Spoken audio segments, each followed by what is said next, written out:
All right, so there are different views on understanding trauma, and this is neither for you to, you don't have to agree with this, but it is an understanding of the human condition. And so we're going to kind of go through that, and we're going to look at Freud's version of understanding trauma, and also Alfred Adler and his understanding or viewpoint of trauma. So Freud believed that a person's trauma is what causes their unhappiness. Okay, so it's a cause of unhappiness is said trauma. That trauma exists. And Freud believes that people could be cured of their trauma by making conscious, right, their unconscious thoughts or motivations, all right, to gain an insight on, we do this because blah, blah, right, like a source, as it were. Though Alfred Adler denies Freud's trauma argument, like argues what Freud is trying to say, and says that no experience in itself is a cause of our success or failure. So Adler actually denies that trauma exists in a sense, right? So trauma does not change whether or not we are successful or failures. And when you look at post-traumatic growth syndrome, you might almost believe this too, right? So we do not suffer, and this is what Adler says, we do not suffer from the shock of our experiences, what we call traumas, okay? But instead we make out of them whatever suits our purpose. Okay, so for Adler, we are not determined by such experiences. So the experiences aren't ultimately what change us, okay, because the traumas technically don't exist, okay. In Adlerian psychology, trauma is denied. We deny this trauma, as it is. So anywho, the reason why I give you these two aspects is to kind of look at it different. That when we talk about, what is it called? Post-traumatic growth syndrome. Sorry about that. Post-traumatic growth. When we think about that, we can go, oh, well, trauma exists, like Freudian says, but then we don't have to make it be bad or good. We can grow from it, right? So we're kind of right now, we're taking all the theories and we're going to start compounding them to go, maybe both sides are right. Okay, maybe it exists, maybe it doesn't, right? So with Adler, he's pretty much trying to say, don't let these traumas be the cause of why you might succeed or fail, okay?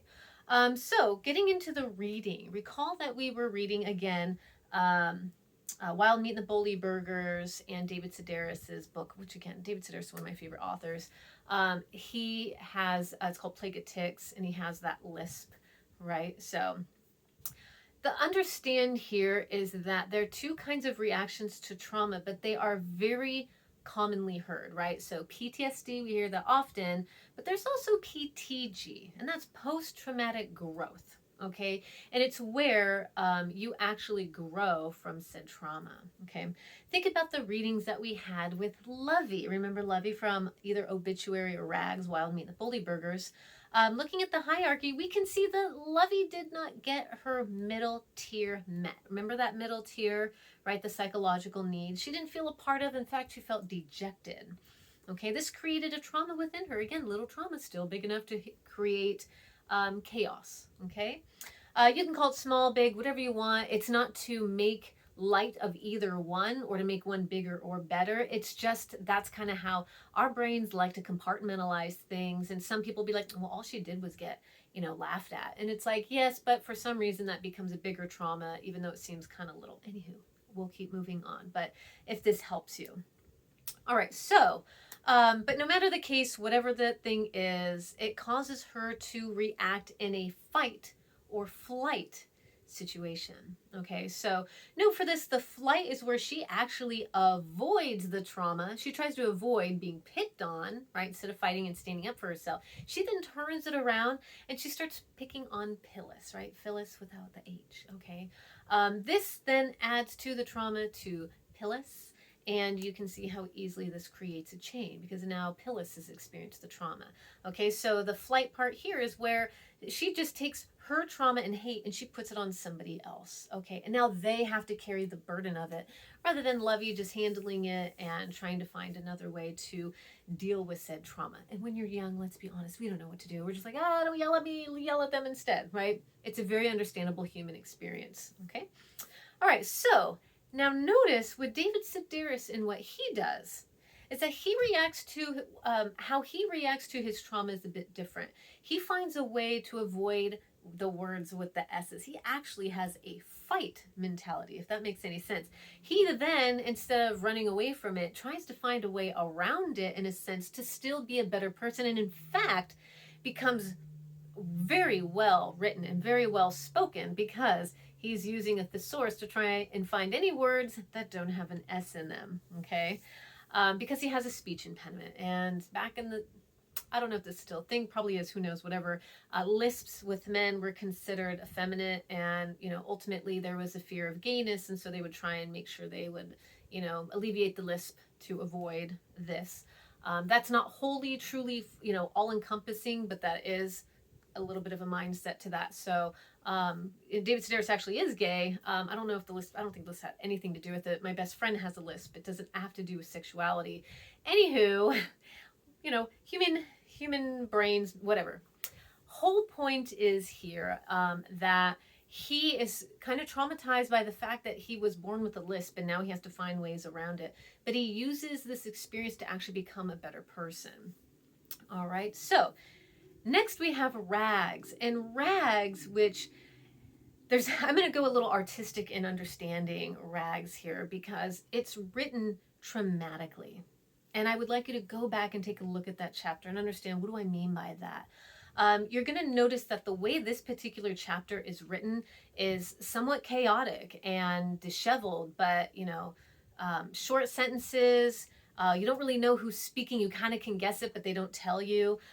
It's like a bunch of back and forth. It seems like the voices are disjointed and yelling at Lovey, and she's just hearing it from all ends.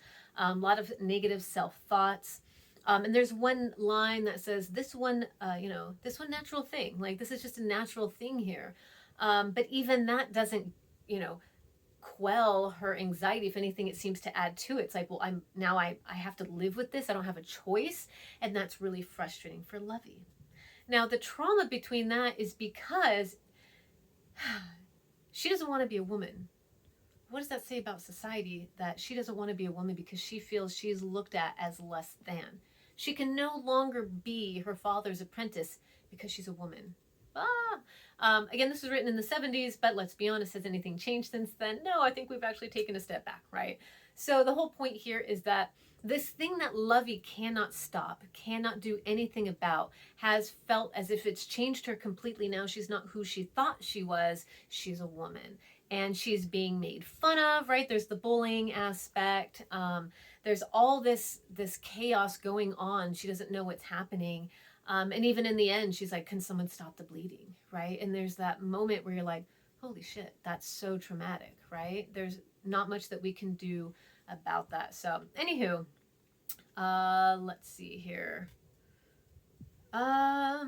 Anyway, the whole point is that these are all little traumas that we experience, whether it's something that's naturally going to occur where our bodies change and hair's growing out of weird places. Like, some people embrace it. I remember my younger brother's like, hey, look, I got an armpit hair. And my mom's like, oh, that's cool. She yanks it right out of his armpit. I don't know why she did that. It's like his one pube hair, and he was so proud of it. And she's like, yoink. Anywho, so you're going to see I go off on tangents some days. The whole point of this is to understand what makes us us, okay? So if we go literature analysis aside, the point is that even what happens to us naturally, whether, we accidentally fart in class, we have a period that starts, we're getting sick, we accidentally get diarrhea somewhere, it can create traumas within us. Things that, there's an episode of Friends where, Ross ate tacos and it made him sick with diarrhea on a roller coaster. And he, for the rest of his life, can't have tacos, right? So it's okay. This happens. It's just who we are. Do we decide to move past it? Can we? Is, Freud saying, can we make conscious these unconscious things? Or maybe we are conscious of it. Are we going to let it get in the way? Are we going to be able to push past it? This is work and exercises that, do we want these things to get in our way, or do we want to move past them? Can we? It's so overarching. I don't have a true answer. But we do have a quiz that I'm going to have you take in just a second. That might maybe help you understand that maybe it is possible to get through all these with a little bit of work. All right, so take a minute. Also, think about the traumas that you might have experienced, and I want you to answer some of these quiz questions and kind of feel it out. Have you experienced traumas, big, little, whatever you want to call it, and do you accept them? Do you deny them? I don't know. All right, and once you kind of make a decision on that, go ahead and take that quiz next, and we'll move on.